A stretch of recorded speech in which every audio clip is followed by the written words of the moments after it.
and then afterwards, I'm gonna do my show. Uh, I think it's gonna be should Makai Bryan have been shot? oh, Now we live, brother. all We right, all live. right, all right, We all live. right, people. We are live. You Do-do-do. have been pulled into the black dimension. This is Kev, and with me is Donnie and Roger. We are the habitual line steppers, and this is the seventh installment of our MCU Infinity 23. This particular episode will be focused on Marvel's The Avengers, the first major team up film in the MCU Infinity 23. Okay, so thoughts, fellas, before we get into it. Nah, I just want to do the do-do-do-do-do-do-do, Negro. All right, go ahead. All right. Okay, so our last episode was Thor. And for those watching, please direct your attention to the bottom of the screen. Is our current MCU Infinity 23 ranking.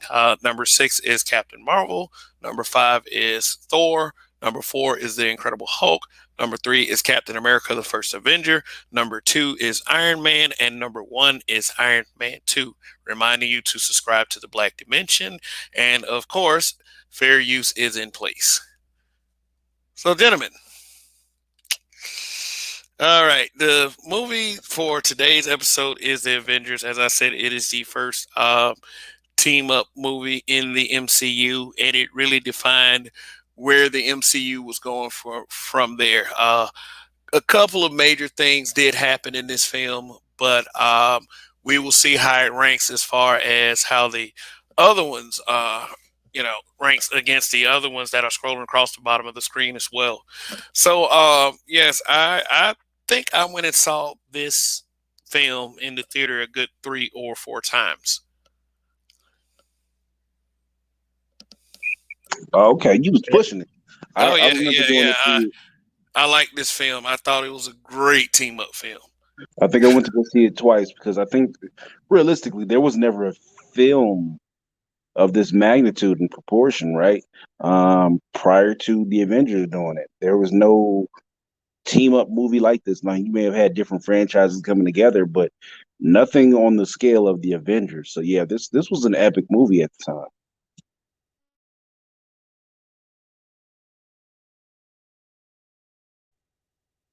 I think uh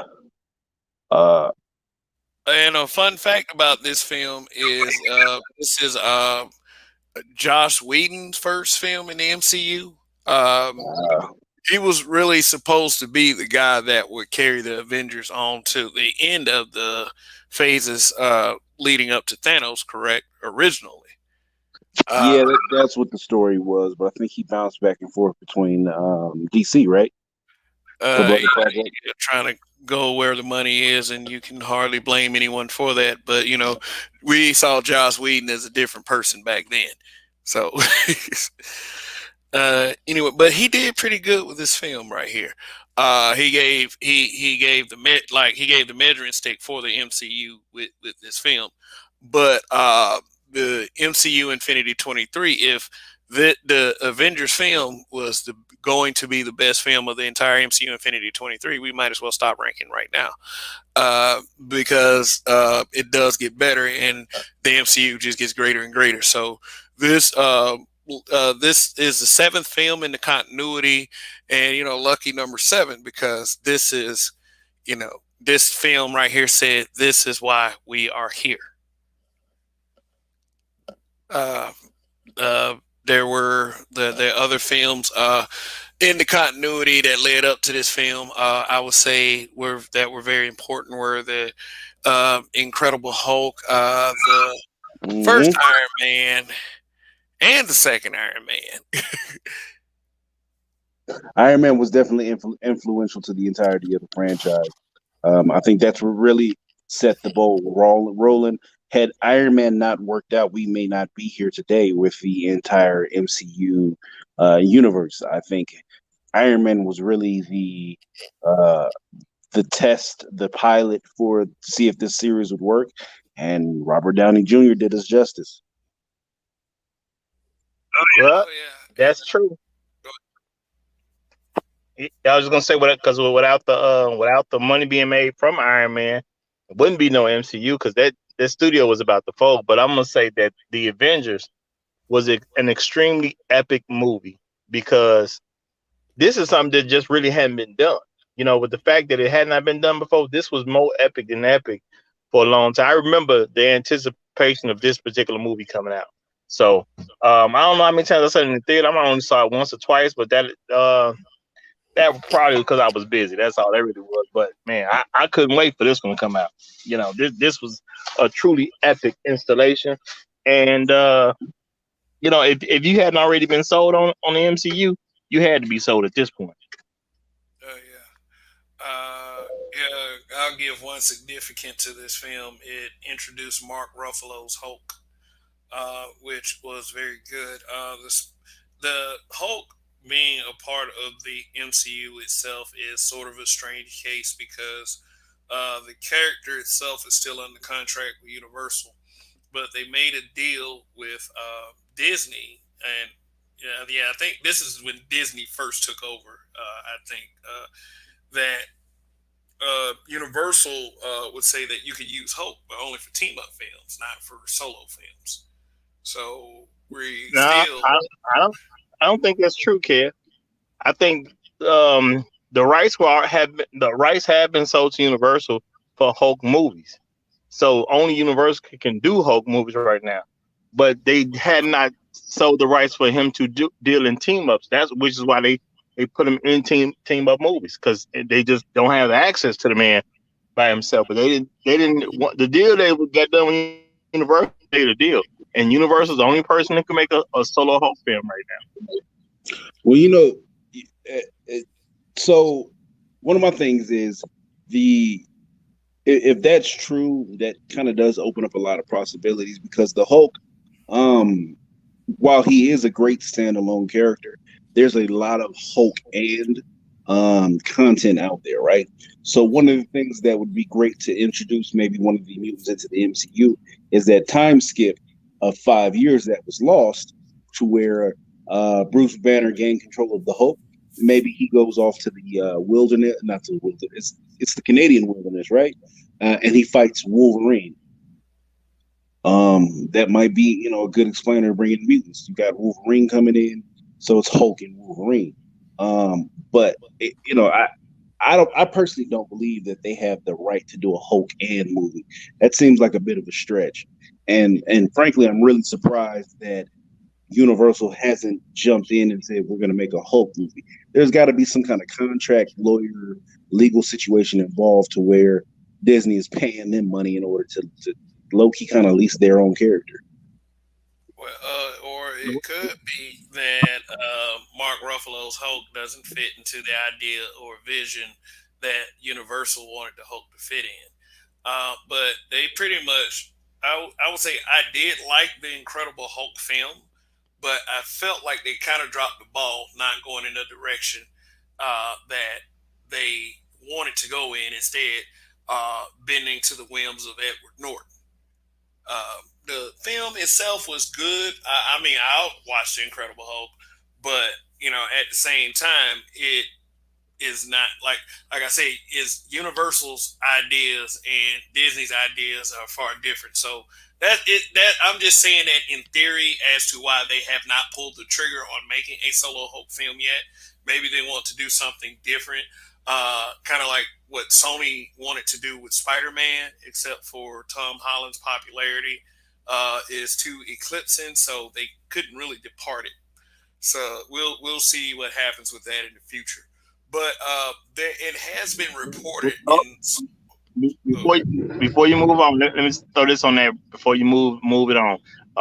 My thing is it's pointless. The MCU rules right now. The MCU has established something that other folks have not been able to do um, to a satisfactory state. The only people who are really trying to go in that direction right now is Warner Brothers because they finally got stuff together with the Justice League by letting the right people do the right things. I just leave it right there for now. But the thing is, what could Universal do right now with a Hulk solo movie? If it ain't a part of the MCU's continuity, who's gonna care, and how would the audience react to it, and who wants to spend the money on it. So they basically got Universal hands tied. It would make no sense from a business standpoint to even put the movie out because nobody cares. If it ain't part of what's going on over here, who cares? But go ahead. Yeah, that sounds good. But see, the problem is if you look at the history of these movie companies, what have they done? They've always gone too far. They've always made a sequel that didn't need to be made. They've always put something out that just was for a pure and simple money grab. So I wouldn't put it past Universal to be like, well, you know what? We're gonna do Hulk doing such and such. Hulk picking up daisies. Hulk daycare. They'll do something just to include the name Hulk, put the Hulk into a movie. You don't even got to be the same character because they're gonna have the hope that somebody's gonna show up to see this movie. There's always a contest of egos. What if Universal did a Hulk film and it just didn't live up to what the MCU was doing, like Roger's adamant about? It's an embarrassment of egos. Like our Hulk Universal, is better than your Hulk. Universal is putting out 10 Fast and the Furious movies. Do we really need 10 Fast and the Furious movies? Well, Fast and Furious movies are working though. That's the thing. Those movies are working. Yeah, okay. Bad Boys. You only got 3. It took a long time to get that third one. Boys, it'll be pretty hard to argue with me on something like that. They're going for Bad Boys 4. Now you know damn well there was no reason for Will Smith to walk into that room and say, "Yeah, I got a project for you, my Latino son who looks nothing like me." Listen, sometimes a money grab is just a money grab. But okay. No, I get what you're saying, but in the comic book universe, things are so well established, it would be just about points at this point. I don't think the money grab part would actually work that well enough for them to spend the money, especially with all this COVID stuff that's been going around, all the money has been lost. I don't think that's a safe bet for Universal to make right now. Okay. Well, let's go ahead and whip it right back to the Avengers now. You see the image on the screen, correct? I would say that this is the establishment of Captain America in the current time of that point in the MCU. Because this is his first adventure, first situation since he was thawed out. I will say this, in my opinion, this was the worst costume out of all of the costumes that Captain America had throughout the MCU. It looked very small, basic, and plain. Even worse than his original costume, the one that they had. I like the one in the 40s. I really did. I thought it had that look for it. No, not the one he was using and going into battle. I'm talking about the one that he was using to film commercials with. Remember with the little ears? Okay, well, that was the worst one. I mean, and it was just really, that costume was just a callback to the comic book, Captain America. Which a lot of the designs back in the day, they were ridiculous, but they are the designs that brought everyone to the dance, and we're having this discussion today. Let's see. So favorite Avenger.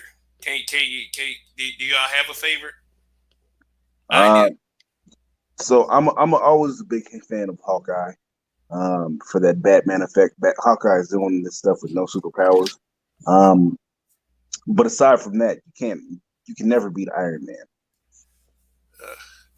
Yeah, Tony Stark, which was perfect casting. Now, if Robert Downey Jr. had not been Iron Man, would there have been an MCU Infinity 23? Could they have still made it work? It would have been Tom Cruise, and Tom Cruise would have ruined the franchise in the second movie. Yeah, probably because of ego. Tom Cruise is one of those little men. I mean, I really like not so much little man, but he has to try to be so big when he's on a set. And so I definitely believe that he would have ruined Iron Man. He would have ruined Tony Stark, and it probably would have been.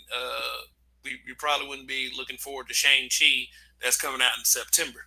Well, you got to understand, Tony Stark is a pivotal character, and he was played by the right person, Robert Downey Jr. Had we had uh, Mr. Crazy Man, King of the Scientologist, right? He would have taken this movie and ran it in a different direction because of his ego, just like you said. Remember, he was in the MonsterVerse, right? When they were building the MonsterVerse, and he single-handedly destroyed the Mummy movie. Okay, that was his fault. Right. So he tanked the Mummy movie, which led to the tanking of the MonsterVerse because he wanted more airtime. He wanted to have more control, and that the studio was pushed to their whims. I don't know if it was Scientology related because he was just a big star, but they were pushed to his whims. So he single handedly tanked the franchise prior. So it would not have been a good idea move to have him as Iron Man. All right, and shout out to Robert Nelson in the chat. Thanks for showing up. My favorite Avenger is probably my favorite superhero of all time, the Incredible Hulk. I've always been intrigued by a little scrawny man being able to transform into one of the most powerful beasts in possibly the universe.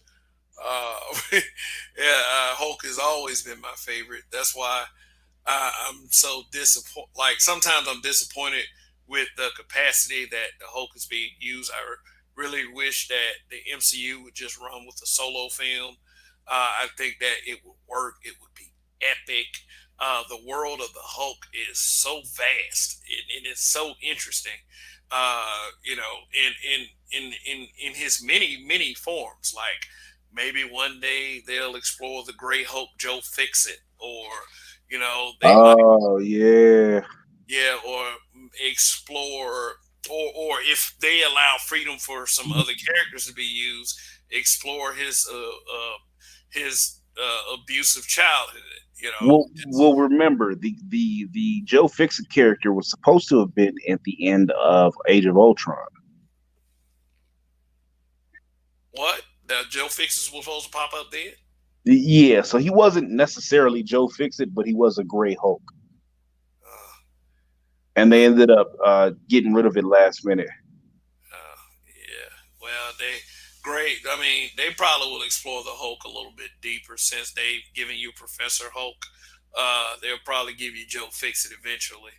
Or if we have Professor Hulk, there's a whole probably 2 or 3 movies that you could do in the interim of that 5-year gap, which they may or may not take on, but that 5-year gap, he was able to become the Professor Hulk. So there could be a whole thing introducing the Red Hulk in that time frame.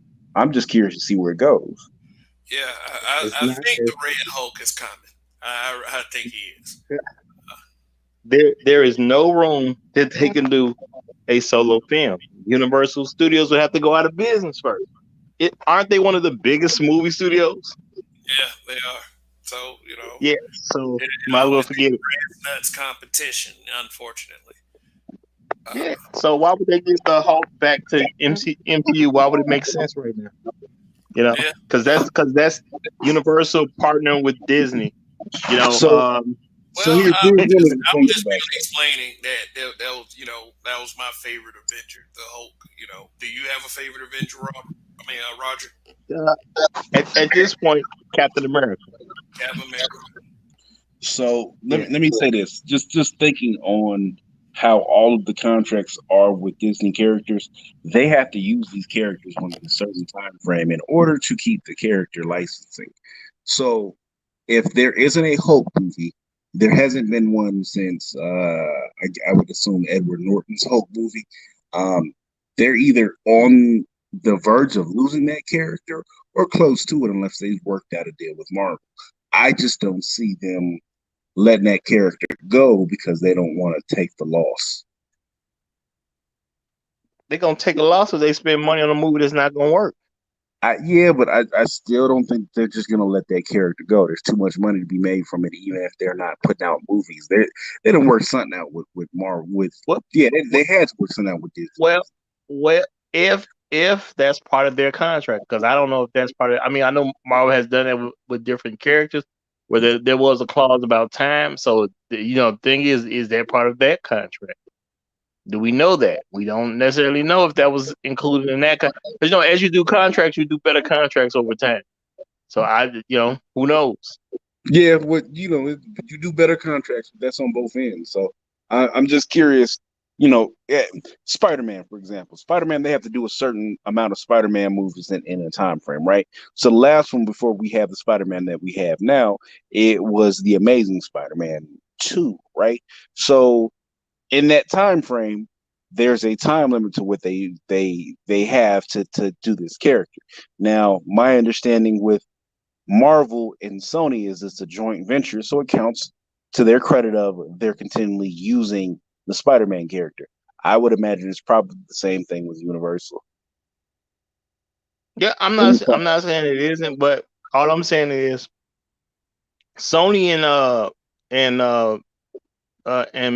and Marvel was working together. But why did Sony work with Marvel? Because they got forced to. I, They didn't I do it because they wanted to. They ended yeah, up yeah. I'll they got say it was more of a forced to. forced thing. It was more of a forced thing because they weren't properly handling the character. I think while I did enjoy the Amazing Spider-Man, um, there was a lot of bullshit behind that, and there was some money lost. So I think that it was a forced move, and it was a smooth way of saying, "Hey, listen, we get paid for doing nothing. Let's go ahead and take this deal, and then we still have control of the character."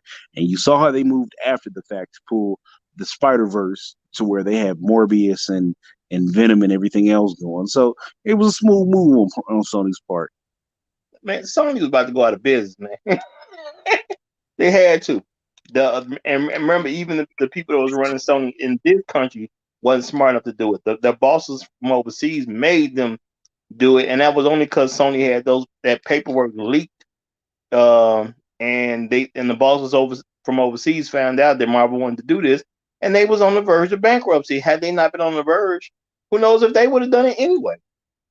You know what I'm saying? Because like as y'all say, egos are involved. There's a lot of money to be made out here. So I don't expect to see a Hulk movie. Period. Avengers was a great movie. Mark Ruffalo was a great pick for the Hulk. Ed Norton was good, but even with you know what I'm saying, if you look at the backstory, Mark Ruffalo was Marvel's pick. Ed Norton was Universal's pick. So the Hulk just went back to where Marvel wanted it to be in the first place.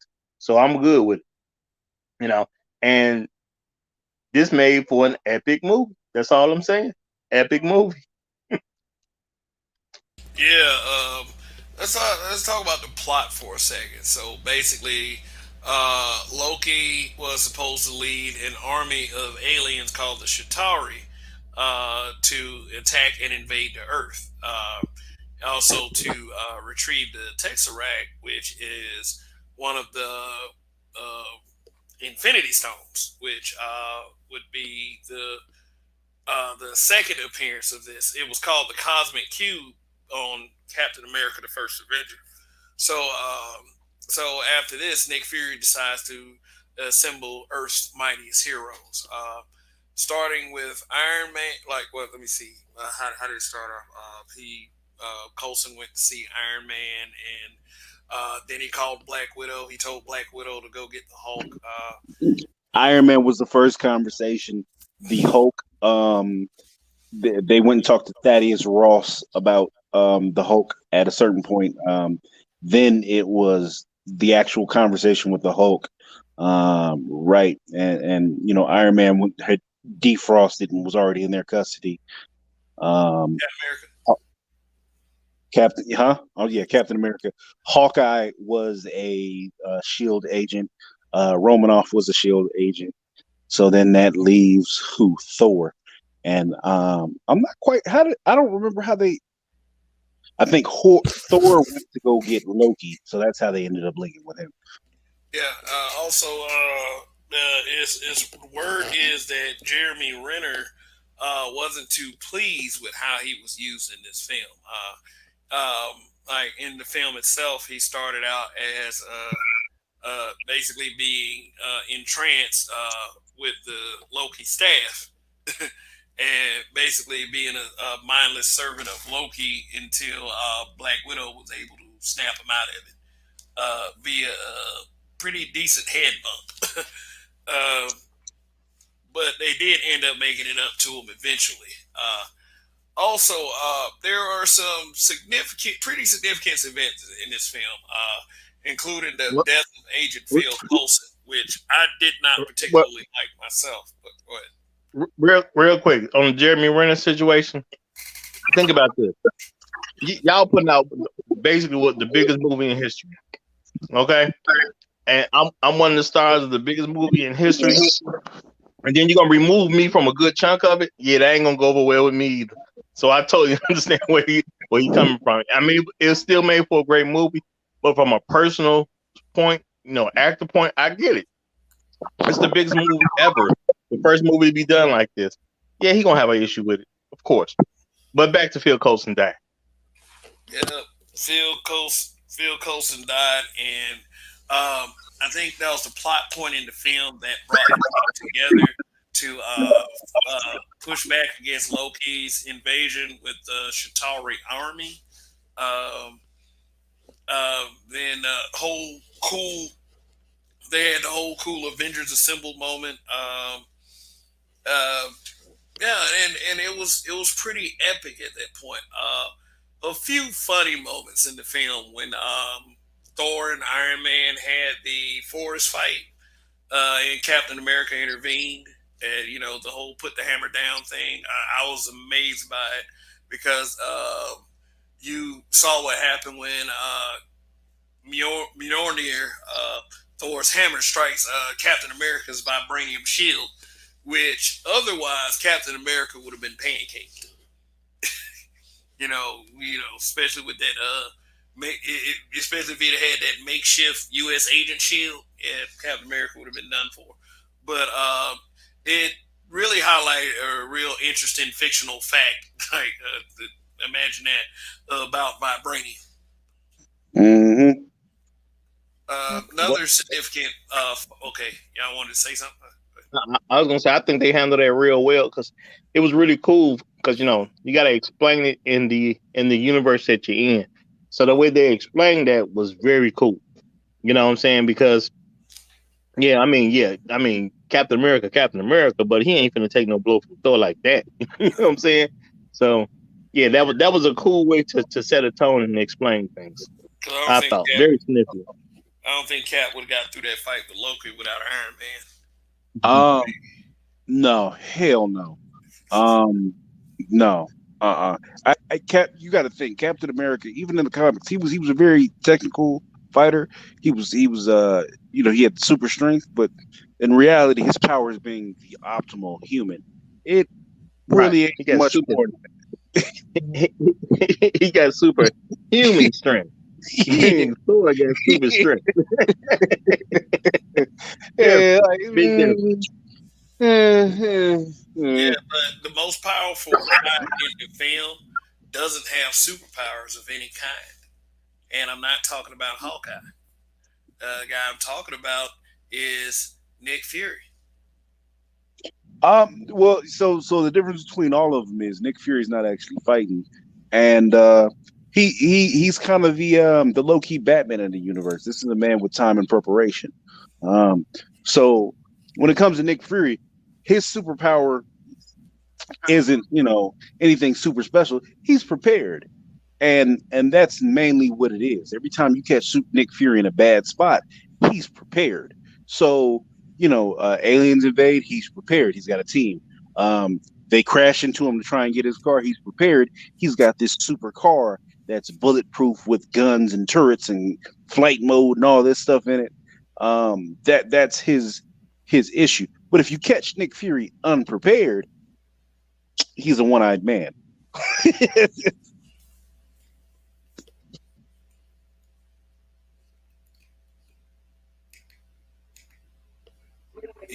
Yeah, that's kind of funny being the one-eyed man. Okay, yeah, that's cool. But hey, he a bad man at the end of the day, and he showed his worth as this went on. But I'm gonna say I mean, because let's get into why is this the greatest movie?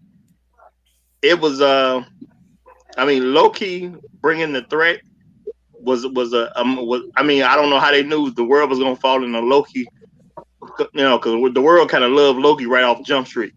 You know what I'm saying? So Tom Hiddleston, yeah, Tom he Hiddleston could was have a been super Thor, dope super villain. Yeah, Period. and he You know what could I'm have been saying? Thor. That was the crazy part because that's who he went. He tried to become. He tried to be casted as. yeah, but also Tom Hiddleston's Loki also inadvertently caused a huge villain problem for several films in the MCU.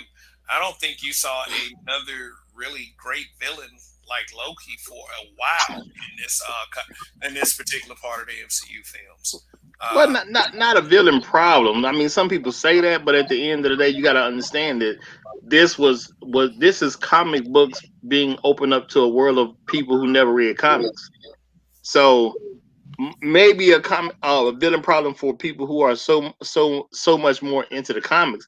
But for people who didn't really read them growing up, I never saw a villain problem, and I did hear like folks on the internet even say villain problem. I never noticed a villain problem. Everything was working out just fine for somebody who wasn't really into it like that. okay, well, let's look at the next. Well, let's look as far as the villains. Let's look at the next five films that we're going to do in this MCU Infinity 23. The next one immediately is Iron Man 3.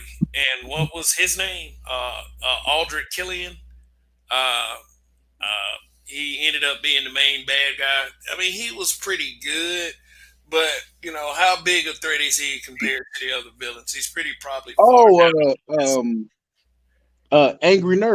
angry nerd. That's what I call him because Yeah, he got angry the nerd. extremist. He turned into badass, but he was an angry nerd before it. Okay.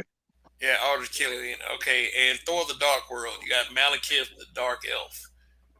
Um, Uh, to be honest, I still don't know what the fuck was going on in that movie. I'm gonna have to yeah, watch it for a 15th time. I yeah. don't know what the hell was going on.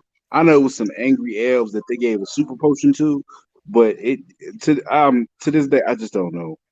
Captain America: The Winter Soldier. I mean, ooh, that movie is Phenomenal. bananas. Let's see, you got Hydra, the Shield basically were the villain, but the main focal point was the Winter Soldier. Uh, Hmm. he could be, could very well be the main villain, which I mean, but we eventually know what happens with Bucky, so you can't really say that he's a villain. But it was more governmental or more espionage type deal with whoever the villain was. There were multiple villains in Captain America: The Winter Soldier. Then you got the first Guardians of the Galaxy, which has Ronan the Accuser. Mm, Yeah, which yeah. which Ronan really is. He's very strong. Like I think one of the few that he's one of the few that There's not too many people between him and Thanos. Uh, and Well, go ahead. no, I was gonna say what now. The way I'm looking at it when it comes to villains, up to this point, where we got to the MCU, which I mean, well, is this the greatest superhero movie of all times? When this movie dropped, what would Uh, y'all say on that? the greatest superhero movie of all time. At the time this one dropped, At the in time back in that 2012. oh yeah, the Dark Knight hadn't come out by then. I don't think. No, didn't it? No, I don't think. That came out right before. Wait a minute, which one came out first? Wait, maybe it did. Maybe Because it I did. believe I watched Dark Knight, then But, watched the Avengers. but with so many popular superheroes in one film, and it done right, and it didn't suck, I think at the time it was the greatest superhero film to ever come out. Well, I'm not gonna say so many popular. Well, I guess they had become popular Yeah, because but you got to understand, it's like superhero films weren't done that well until the MCU. And the the DC Extended Universe was in the planning stages as this stuff was coming out. So they really had a tough act to follow. And quite honestly, the first few attempts, like the theatrical release Justice League, which was supposed to be the DC universe's answer to this film, didn't nearly come close. Didn't Well, nearly come close. well, the thing is, it was too many years apart, and too many mistakes made. DC was on track because the Green Lantern was supposed to be the introduction to their world, and then they dissed the Green Lantern because I believe it wasn't received the way they wanted it to be received. The Then Green Lantern was the intro. I didn't know that. it was supposed to be. It was supposed to be. Then it was supposed to be Man of Steel, and Man of Steel come out in 2013. This is only a year behind because Avengers came out in 2012. You know what I'm saying? 2013, Man of Steel was out, and they played around and messed up. They could have got great momentum off Man of Steel. It was a great movie in my opinion, at least, and they blew it. You know what I'm saying? So I think the reason Marvel was so great at this particular point, you have the way they established themselves. They did have their characters established, and they made characters who weren't as loved as other characters, even from a comic book universe, to shine thoroughly. Like these people shine, and I mean, you know, it was only so known they was at the time. And now when they movie drop out, you got the world anticipating it. Marvel had done a great job at that particular point. The planning was very thorough, and stuff was just so well executed. You know, and if you ask me, that's why they still got the edge on DC right now. Uh,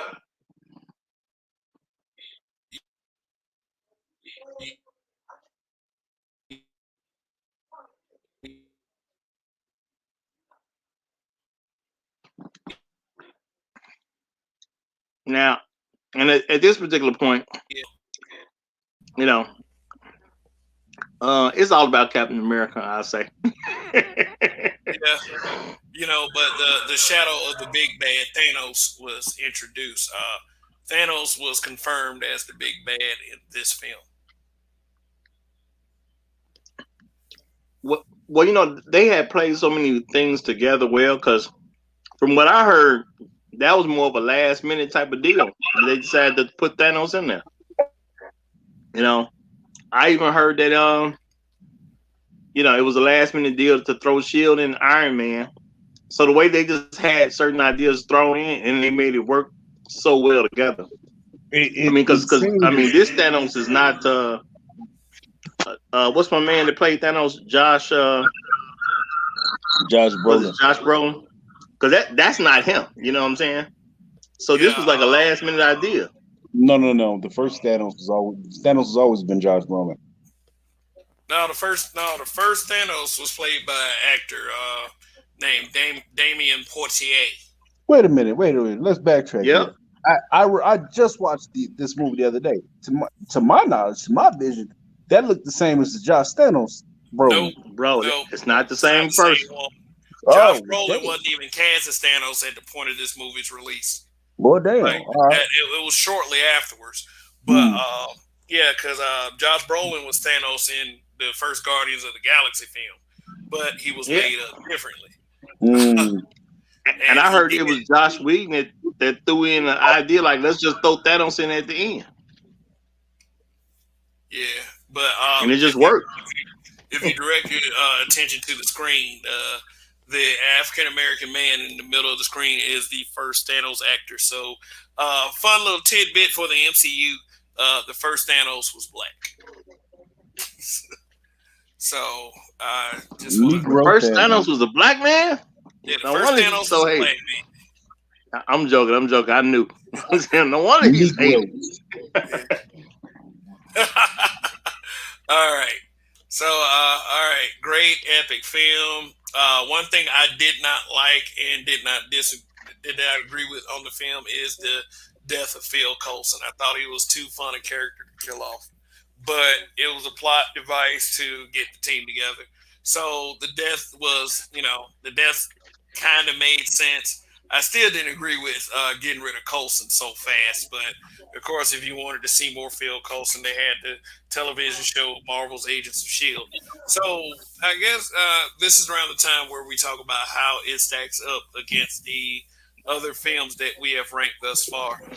This is the seventh film in the continuity, so it will be ranked between number one and number seven. The current rankings, may I remind you, are scrolling across the bottom of the screen. Number six, Captain Marvel. Number five, Thor. Number four, The Incredible Hulk. Number three, Captain America: The First Avenger. Number two, Iron Man. Number one, Iron Man 2. Um, we already discussed this, and who wants to drop the news? I'm pretty sure they're dying with anticipation. But I'll go ahead and say it. We agreed that this had been the best movie so far. This definitely was better than each and every movie, and it had a lot more to work with, and than the other films. So, I mean, it was epic. Yeah, So, yeah, this, yeah. So up until this point, um, up until this point in the MCU Infinity 23, the ranking of number one does, I mean, pretty much obviously would go to this film right here. We had six good films previously: Captain Marvel, Thor, The Incredible Hulk, the first Captain America film, which introduced Chris Evans as the epic Stars and Stripes hero. But Earth's Mightiest Heroes is going to take the number one spot. And we and what does everyone think that is watching?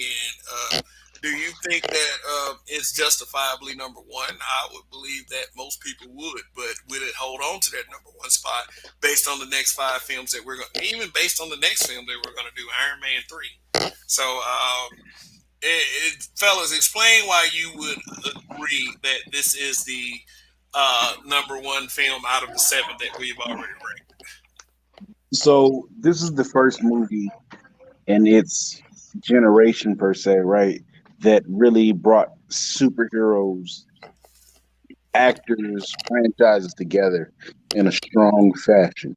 There's not been anything since this other than an Avengers movie.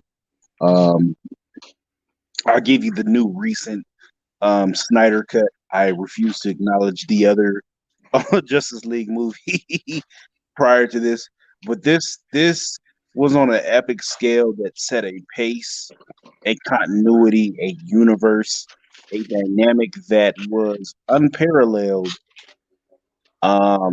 Really until the Snyder cut. Again, I'm giving the Snyder cut just creeps at this point, but there's nothing like this. So this is why this is my number one. In addition to the story being awesome, the battle being awesome, the final battle was phenomenal, right? The build up, the pace, it was all a win for me. So there's no losing with this one being number one. Now it will be replaced eventually, but that's by other Avengers movies. Captain America, which basically had the Avengers, was phenomenal at that point. mm, I'm gonna say this was to me an obvious number one movie because it changed the game. Period. This movie literally changed how movies are made. It literally did that, and it did introduce something to Hollywood that you can actually put more than one hero in the movie, and it actually worked. So yeah, nothing had been like this up until this point. So um, it's almost like it was the creation of a universe. Man, just it's there's no comparison. Period. There's nothing you can do to compare this to the other films that had took place at this particular point in time. So man, it was great to go back and watch it. Real talk. Yeah, yeah. I do feel like that this movie established what they were going. Feedback, bro. Feedback. Oh, okay, that's not on me.